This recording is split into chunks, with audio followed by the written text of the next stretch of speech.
Holiness, holiness is what I long for. Oh, what's going on, y'all?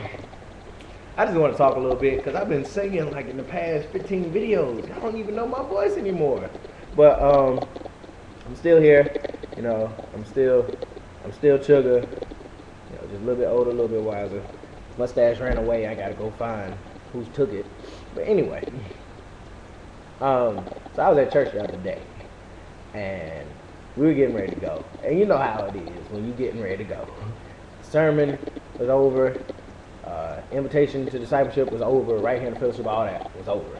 You know, pastor saying his last remarks, and we're about to go.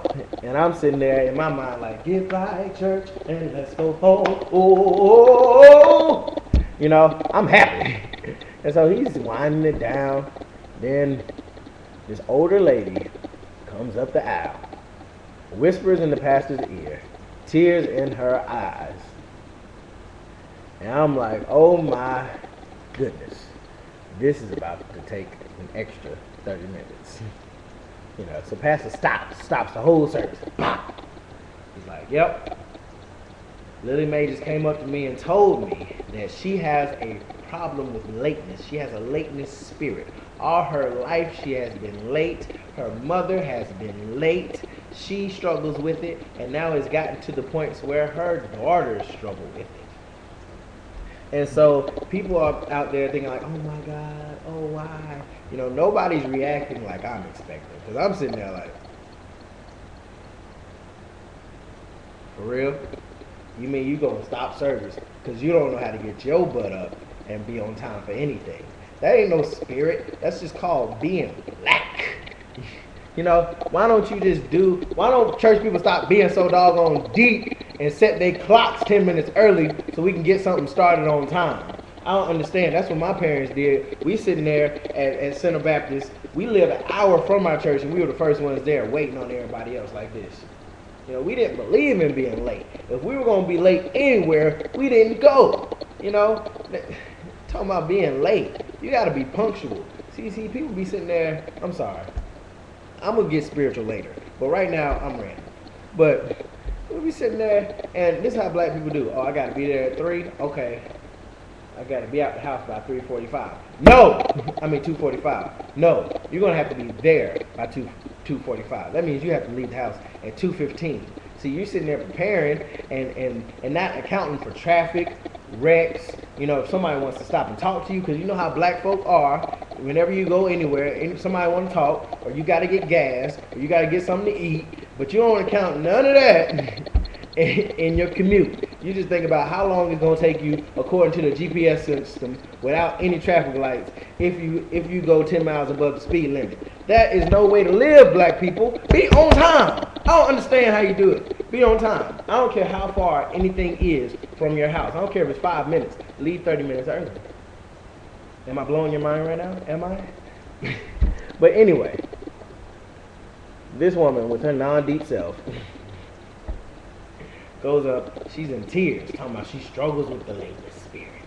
And everybody's buying into it. Oh my God, you need to pray for her. And, you know, pastor get everybody to lift their hands and everything. And she's like, yeah, you know, ever since I met Lily Mae, she's been late. Late to Bible study, late to prayer meeting, late to Sunday service. But I bet for work she's on time. Lily Mae, with tears in her eyes, sitting there like, no, Pastor, I'm late for work too. And at this moment, everybody snaps out of their deepness and busts out laughing. We were united in laughter. And you know that one deacon that sings, that leads all the hymns, and he don't need no mic because he's so loud? He was laughing, and his laughter drowned out everybody else's laughter and made it 10 times worse than it actually was, because he thinks everything is 10 times funnier than it actually is. So he said there, and it's making us laugh even more. We're like, ah! Get back to the story. So pastor's sitting there, he prays for the woman, you know, and for 2 weeks, she was on time. By week 3, she was back being late. Here's where the moral of the story comes in. You were waiting? Yes. So, I don't care how anointed a person is. I don't care if they're late, if they blow. you fall and you start levitating 4 feet. Unless you are willing to accept what God allows and walk in your deliverance, then it's not going to work. You're going to keep living the same way you've been living. You need to have the faith in yourself to work out your own soul salvation. Okay? God can't work with a person with no faith. God can't work with a person that is so natural that they can't see themselves being delivered from a state in which they weren't supposed to be in the first place. Okay? You got to be able, like Kurt Franklin said, imagine me. Imagine yourself now. We don't, come on now. I mean seriously, we don't serve any sub-God, any anti-God, any God that we conjure up. We serve the God, the creator, the person that created everything, the person that heals, and the creator that saves, that redeems, Like, he's God.